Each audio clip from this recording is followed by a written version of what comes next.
Today on Keep Classical Weird, the first in what I hope will be a growing series throughout the podcast. Awesome conversations with awesome composers. Now I'm going to be all awkward. I'm not going to know my words. I'm going to be like, and then I'm going to wait for you to respond, and you're going to be looking at me, and I'm just going to look at you back, and it's going to be really funny if they could see us, but they can't. So people are going to be like, why is there 30 seconds of dead air on this podcast? It's really compelling for the listening audience. It's a good hook, Silence is a great hook. I'll put that as my cold open. Composing tip 101. Yes, silence. Dead silence. Dead silence.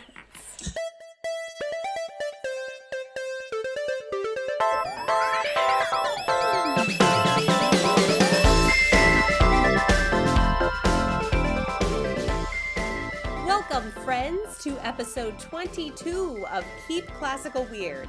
I am your host, Casey Bozell, and today's episode is the premiere of a new subset series within the podcast. There's this misconception in society that classical music is something that already happened, that it's an old, retired form of art mostly survived by the continual performance of pieces by dead people.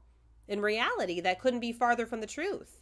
So, sit back and enjoy the first conversation in our series about living classical composers, which I'm choosing to call Not Dead Composers. Our first installment is with my dear friend and our very own podcast theme music composer, Thomas Barber. Hi, my name is Thomas Barber, and I play the trumpet, and I write and orchestrate and do all the stuff with music, and I also do, that was not a... All the stuff. That's the funny thing is over the last 20 years, I have done pretty much everything. I've been a copyist.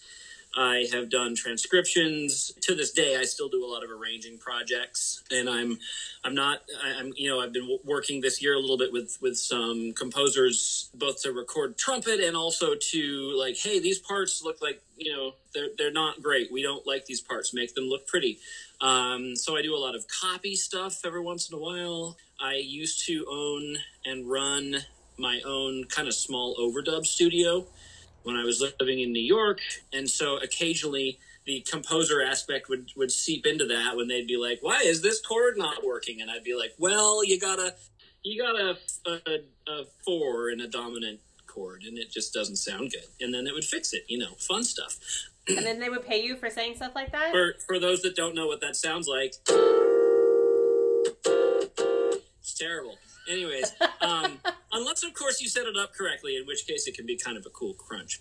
So, I've done a lot of different stuff. I used to, when I was living in New York, I did a lot of documentary movie scores. And then I also used to do horn arrangements, a lot of brass arrangements for pop records. There was a particular studio that did a lot of work with kind of overseas stuff. It's kind of a funny, like the records that I've been on that have all gone to the platinum level have all been like in France and Brazil and like just around like an overseas market. And that's kind of what these guys were tapped into. And so they'd hire me to write out the brass, but also to put kind of the section together and come in and play on it as well. And that was also super, super fun. For a while, I did more than that. I did string arrangements and full orchestration for projects like that. But eventually, it got more and more expensive to do those things. And it kind of became something that was lumped in to the arranging with keyboards and string patches. Because, strings are easy to recreate. Yeah. I don't know. I love every string sound I've ever heard on a keyboard. Exactly. Yeah. I swear, one of the reasons that I feel this weird sense of job security as a trumpet player, because making sampled brass sound good is so much harder than just hiring someone to come play. Trumpet, winds, strings, anything that you can, put vibrato on and use a little nuance with, an airstream or a bow. It's hard to do. Not that it's impossible. You're in like trumpet pedagogy and composition, like you seem to have a foot kind of firmly in both worlds. Okay, so can you go back kind of to your educational background and explain how that happened? You mean how I got from trumpet to composition?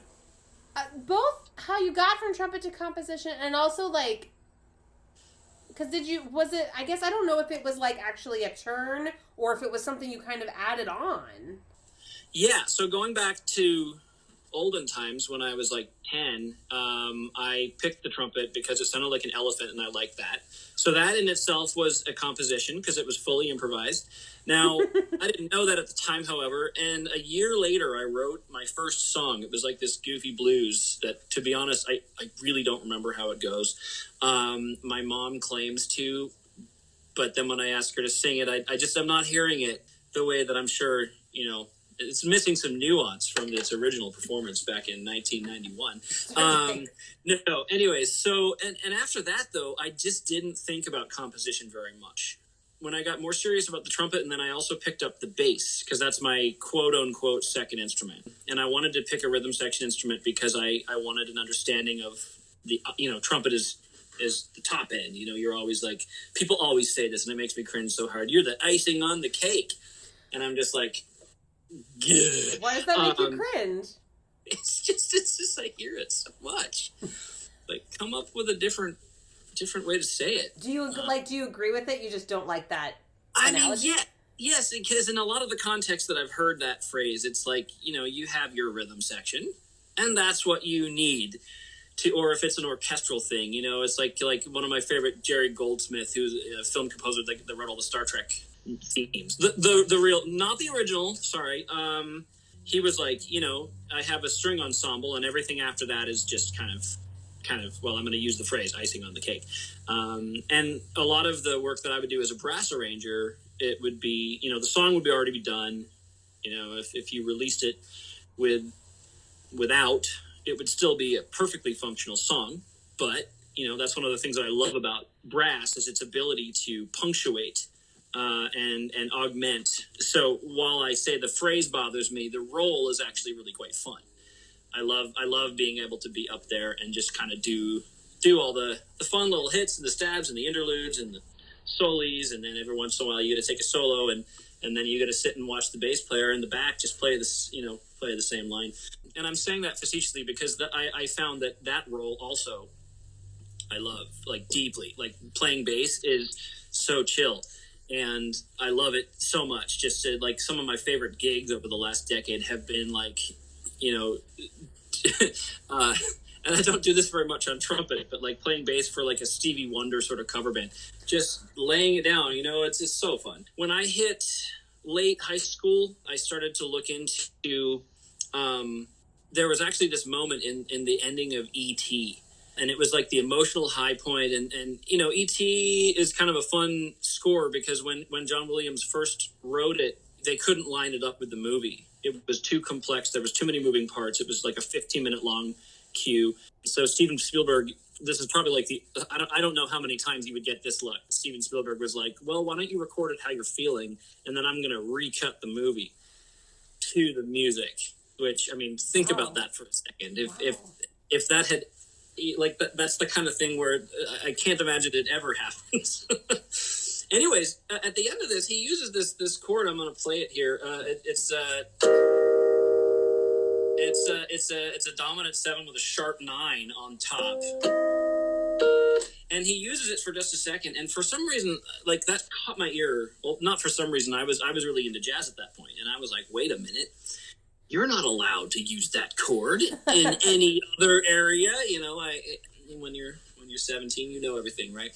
And so that was actually I became obsessed with like figuring out what that was, because at that time, if you had asked me to what's a 1 chord, I would have been like, well, you play 1 chord.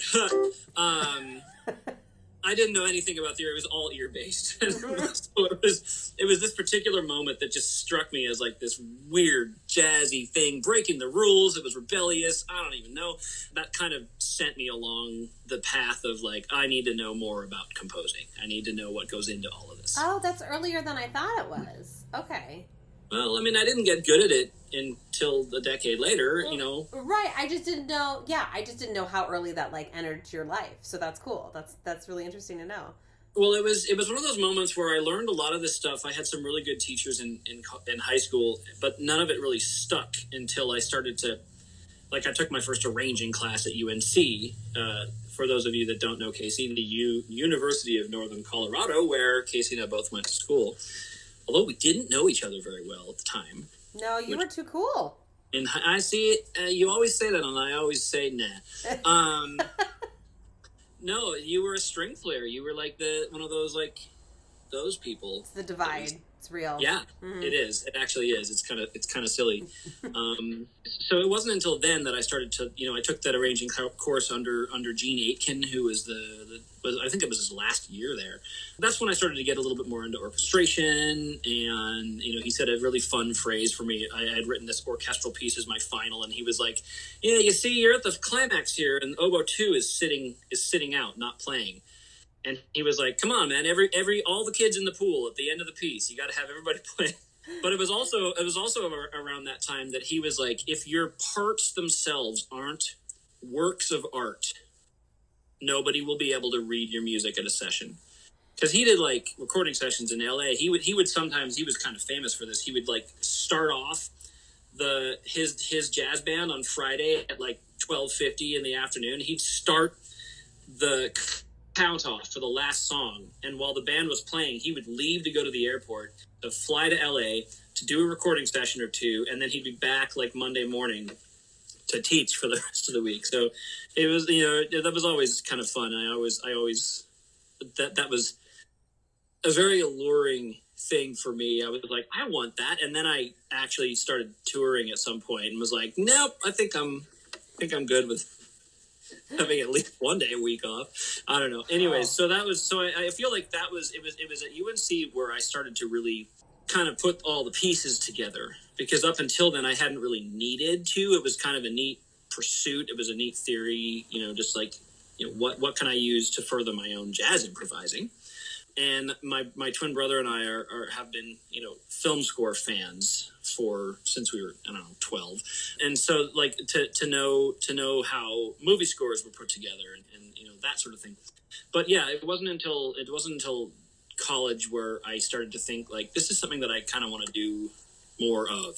And I started to write pieces for my own jazz groups. I got into the Juilliard Jazz program, which was kind of an interesting thing at the time. It was kind of a baby program. It had been around for a couple of years, and they only pull a big band, so 5 trumpets, 5 trombones, 5 or 6 saxes. I think it was 5 at the time. I don't remember. And then like 3 rhythm sections.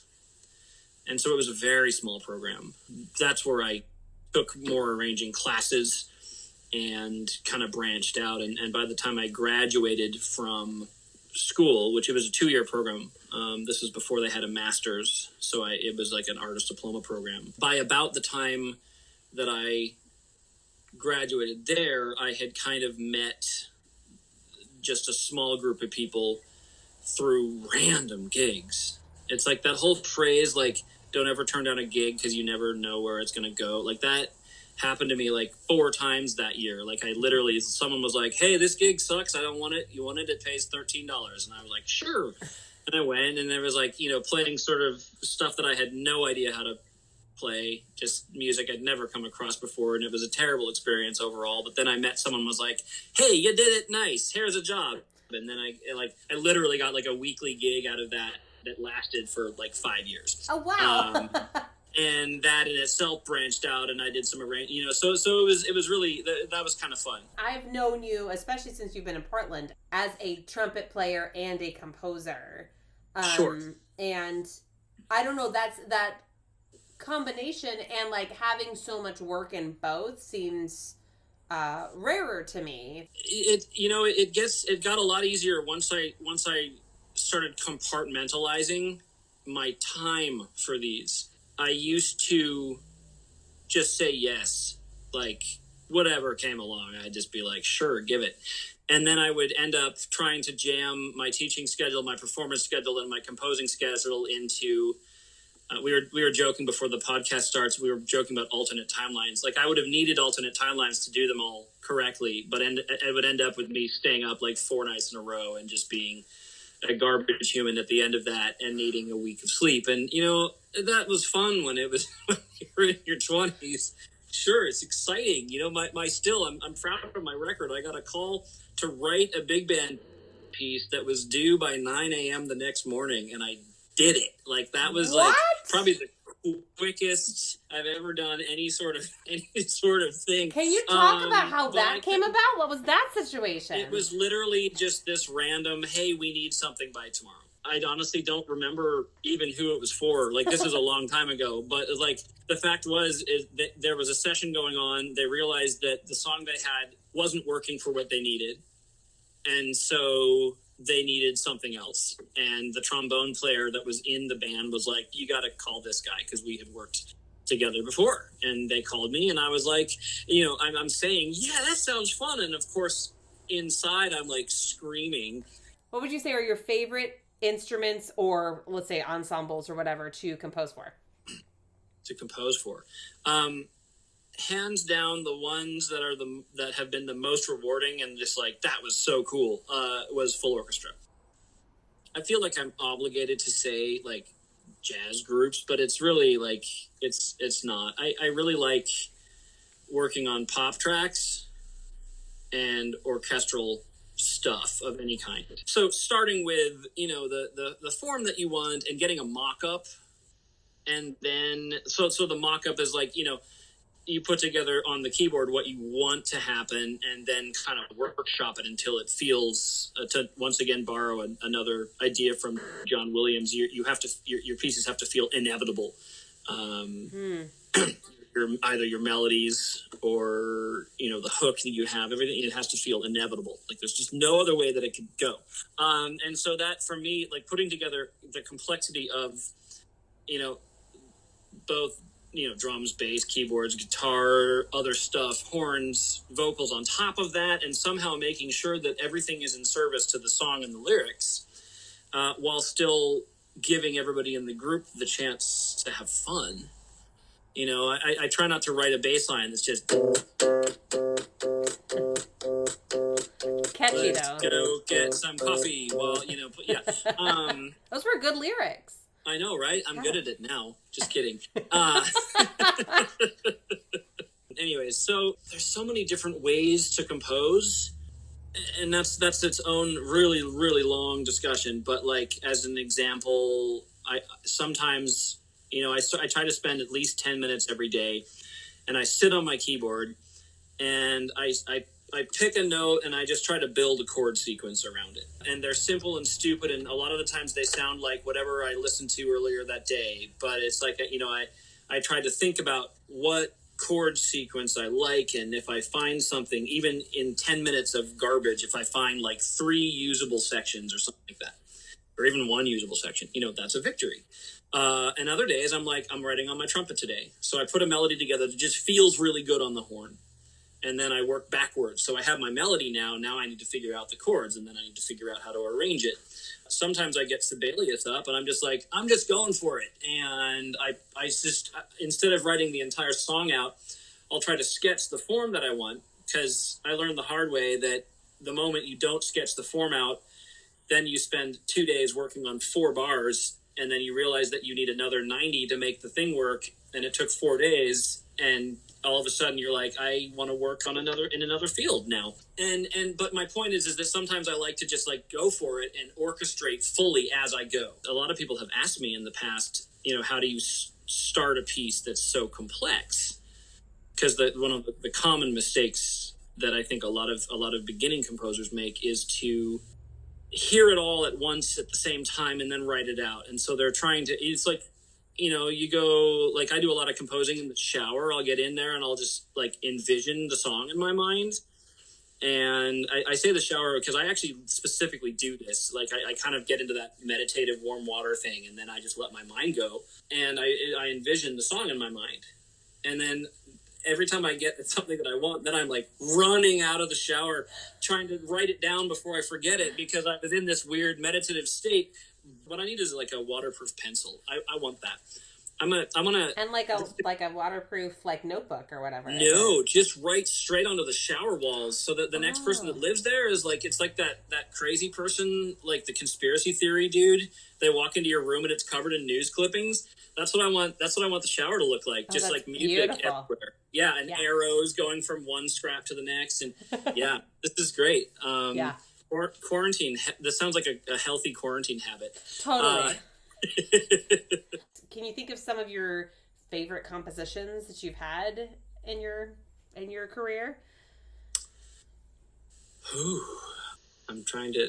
It's a hard question because I have about a 6-month shelf life of liking my music before I'm like, can't listen to that again. Yep. You know what? I think the very first score I ever did is still one of my favorites, just because of how much of a fun experience it was. I got hired right out of college to do an animated movie by the guy that worked. I don't know that I'm allowed to use names to talk about this stuff or not, but he's one of the you've seen his movies. He was one of the now anyways. He's one of the animating directors at a company called Leica, which does like Box Trolls and Coraline. Oh and yeah, of Kubo course. and yeah. So he's one of the guys that is like the animators for that group. And he now I wasn't working, to be very clear, I wasn't working for Leica. I was working for him, for this guy, for one of his own projects that he had spent years of his own time animating this other thing. And so it was about a 12-minute long full orchestra, just blank palette to just go for it. While I listen, if I were to listen to that, I don't remember the last time I listened to it, but it was very, very the MIDI sounds. Oh, back in 2006, you can hear that. And what I did was I tried to do a balance of MIDI and live instruments. So I had, for every section, winds, brass, strings, percussion. For every section, I would do a MIDI mock-up, and then I would see how far I could take it to augment that. It was so new and so exciting and so fun to do something without too many constraints. This guy was just like awesome about it. He was like, I just kind of want to hear what themes you're thinking, and I played them for him, and he was like, yeah, do that. And then I did it, and it was fun. So that was a really good experience for me. You mentioned a couple times like, things you were listening to or whatever. Do you have like a usual source of inspiration or that you use when you have compositions? I do. I have something like that on two fronts. So number one, I'm always trying to listen to new music, and if I find something that really speaks to me, it immediately goes into one of my various playlists. My current like Spotify, this is fun, and I just like listening to it because it puts me in a good place. Is something like 9 hours long or something like that. It's ridiculous, and it's all just individual stuff, or maybe a couple tracks from a record that I really like. And that's always kind of like, I try to keep it really diverse, and there's no rules at all. It just has to put me into a good place. And sometimes I can go back and I can just be like, yeah, that groove. I'm really just kind of feeling that energy, and then I'm the whole phrase like good composers borrow and great composers steal, and I've always felt like wrong doing that. I felt like you don't want to steal, but at the same time, there's only there's 12 notes, and a lot of what music is combining the things that you love into new things. It's the melting pot. And so sometimes I will literally, as just an exercise, I'll be like, well, I'm going to take the bass part from, I don't know, symphonic piece that I just listened to, and then I'm gonna add something crazy from this jazz piece that I just heard harmony wise, but I'm gonna pull the orchestration from this bluegrass project that I've been listening to, and I'm gonna see what I can do to just kind of take elements that are coming from way crazy different places and mix them into something that I personally haven't heard before. I gave up a long time ago trying to write music that nobody has heard. The only benchmark now is that I can't have heard it yet. And hopefully I don't. It's like I wake up one morning and I'm like, yeah, check out this. It's awesome, right?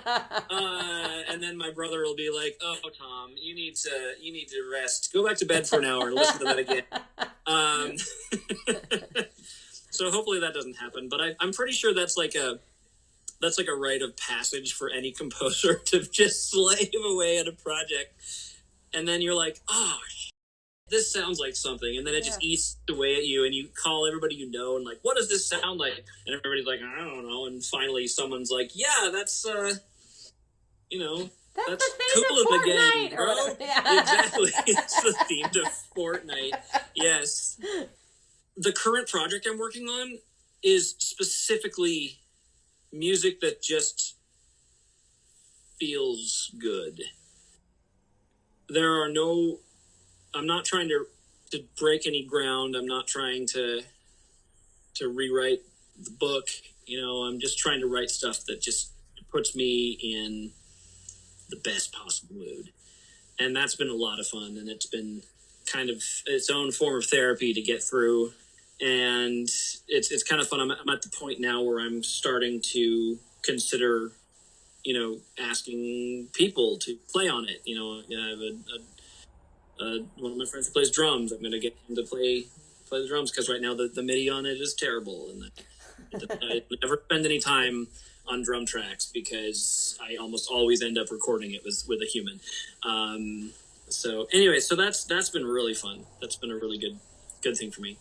Can you, since you are our the composer of the theme song on the podcast, do you remember where that came about? Do you have any commentary? I have. Well, first of all, we talked about what you wanted. So you were like, I don't want a classical thing. You wanted something that's a little bit more, and I forget, I pitched something to you that sounded good and you liked it, but I forget what exactly the specifics of what we had talked about were. You had talked about like electronic stuff and like a Clockwork Orange. Right. Yeah. Kind of a mix and match between, not necessarily, you didn't want to necessarily have a ton of live instruments on it. You wanted it to be a nice contrast to the music that you were going to be spending most of the podcast itself talking about. And that to me is like, that's great because I can do most of that without involving anybody else. But also for me, so I have a file that is, at this point, it's like probably I have to remake it every once in a while, but it's like a catalog of anywhere between 5 seconds and 30 seconds of ideas that I put, and I don't have a place for them, but I like what I wrote, and so I file it away, and I kind of make a note about what it is, what kind of music or what, but usually it's what I have is on my system. I can play the whole thing out. I can just like sit and listen, or I could search for things individually and go for like, hey, this is like, it needs to have bells and the Lydian scale, and so I'll search for that. I've never actually gotten that request before. Anyway, so for this, but I don't ever like to use that as like pulling. I don't ever necessarily use it for the job, but I like to have a whole bunch of stuff that maybe I don't have a place for it now, but someday I might find a place for it. And so when I get asked to do projects like the one that you asked for, I try to go back and be like, well, is there something here that can be a neat starting point? Can I find something that I really, that at one point I really liked enough to save it, because I go 90% of the stuff that I write, I usually end up being like, yeah, and I'll throw it into the bin. So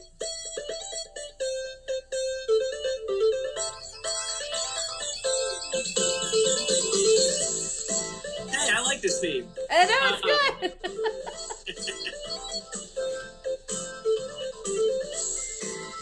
So I can see in my color coding of every part, bass, keyboard 1, keyboard 2, trumpet, whatever. Everything gets a different color. And there's a default color that I always use that I pull from something. And I actually don't know what it is. I just know the color. So I'm going to solo that and I'm going to play it. Okay. So it looks like for this one, I started out with that bass line.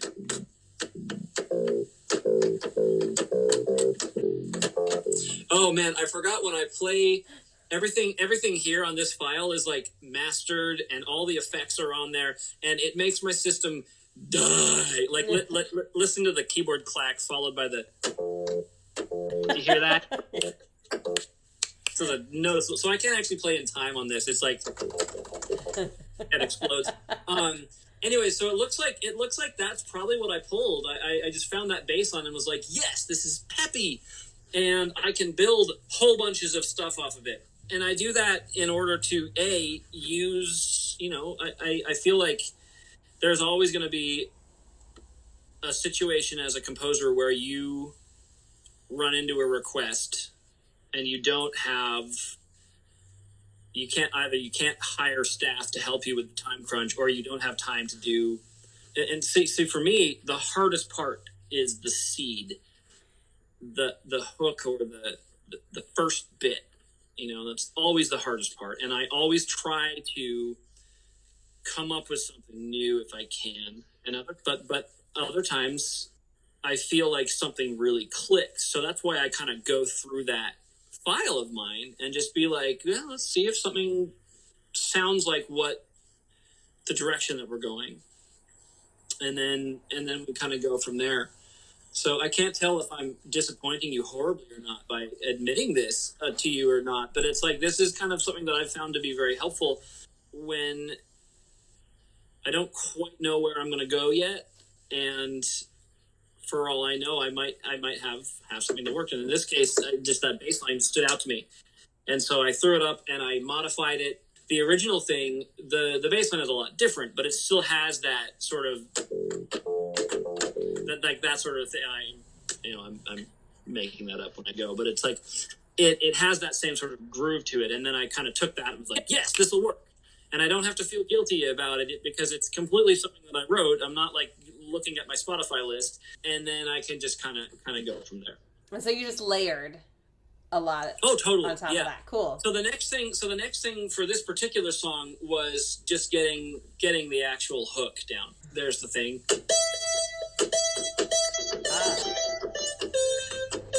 I can't play any faster than this. The system won't let me. Yeah, so that was probably literally 90% of the work that I did for this, was making that feel as close to inevitable as I could. If I were to go into some past drafts, it would involve all sorts of...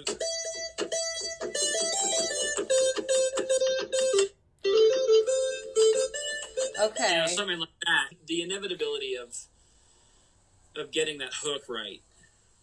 Yeah. That took me longer than anything else. After that, it's just a matter of layering in the fun stuff. Yeah. Getting the drums, getting all the tinkly bits, making sure that it's, everything is in service of that one particular hook. What's the layer where it's a way that's like building up underneath it? What's that one? I've been curious. Find it. There's actually 3 layers. The section that you're talking about, I'm going to try to play it. So that's actually 4 different tracks. Yeah, that part. So this is the first one. Can you hear this? Yes. I'll turn it up a little bit. Let me know if this is too loud. So then it just bounces around in the background for the entire track. That's just a recurring effect. Okay. And then this one, and I did that because I just really liked all the overtones. Yeah. And that's there for the entire track, except for Oh, well, eventually it gets into this other bit. So a lot of what I like to do with synthesized stuff is break the qualities that they were intended for. So this patch, that's a pitch, but that's even a pitch. But if I go up and like up there, it's more overtone than it is note. And so I like to find those areas where it becomes less about the notes and more about the weird. So this is the one that you're going to hear, though. And I actually took that exact patch and added a little bit of it to one other note at the very end. So it does this. So we get that sort of weird echo going. Yeah. And the combination of them is just...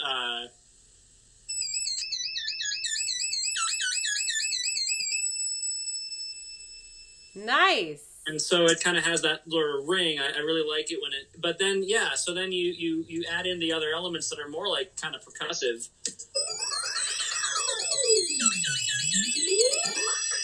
Nice. And then you're kind of on. And so when it's layered into the entire track, this is all in the background because you're still listening to the hook. You just kind of hear this because I didn't want to make a big like, I know this quote, look at me. You know, I wanted to just kind of throw it in there as a like kind of a joke. Which is this is the toccata and fugue and quote from Bach. Yeah. Yeah.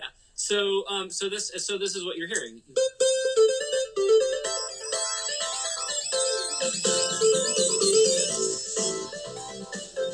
And all of the wash and the weird layover and the holdover, that's just all that's doing is reinforcing the fact that the bass and drums are in and the piece is in full. I'm full so blast.